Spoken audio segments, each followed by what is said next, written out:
Hey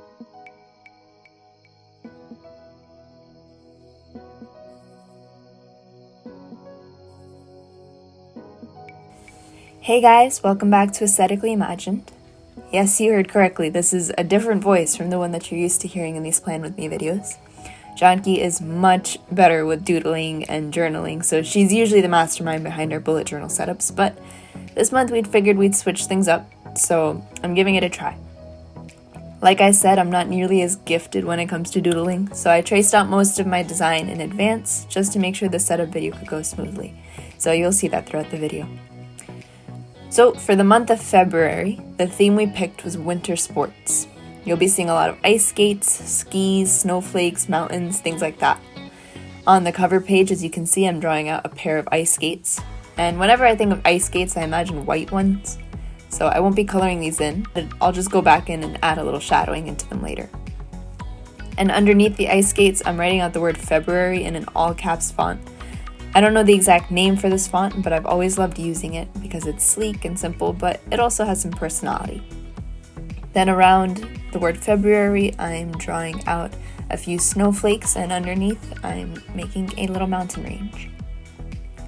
I'm using mostly Tombow brushes for this entire setup, but in between you'll see me go in with just a simple Pilot pen here or there, or other colored pens.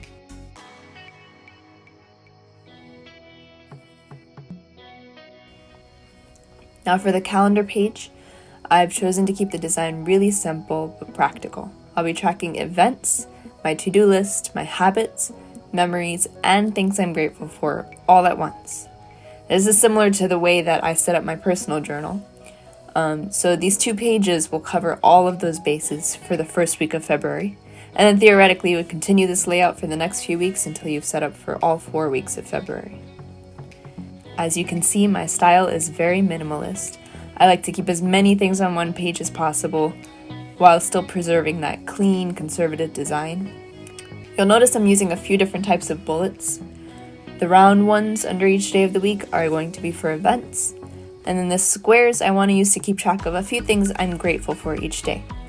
And as you see, the left border has a compact overview of February, my to-do list for the week, and a mini habit tracker to help me keep track of things like my steps, my water intake, and social media use.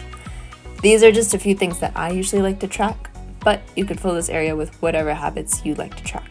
It's pretty simple. For each day that I've reached my goal, I'll place a little X in the corresponding column. Then on the right border of the 2-page spread, I've left some space to write down some of my favorite memories from the first week of February. And underneath, to keep the theme going, I've drawn out a wintry mountain range.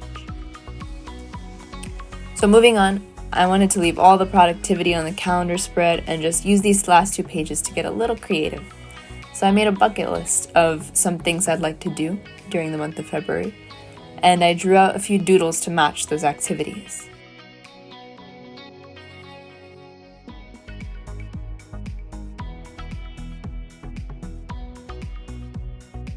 Then on the right side, I chose a quote that I thought was very appropriate for winter sports.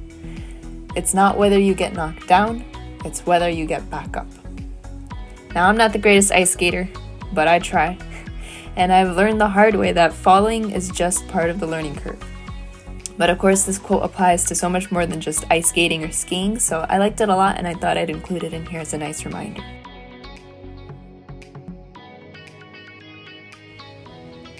So that's all for our February bullet journal setup. I hope you guys liked it, and that some of you might even be inspired to try it out for yourselves. Thanks so much for watching, and we'll see you again next month.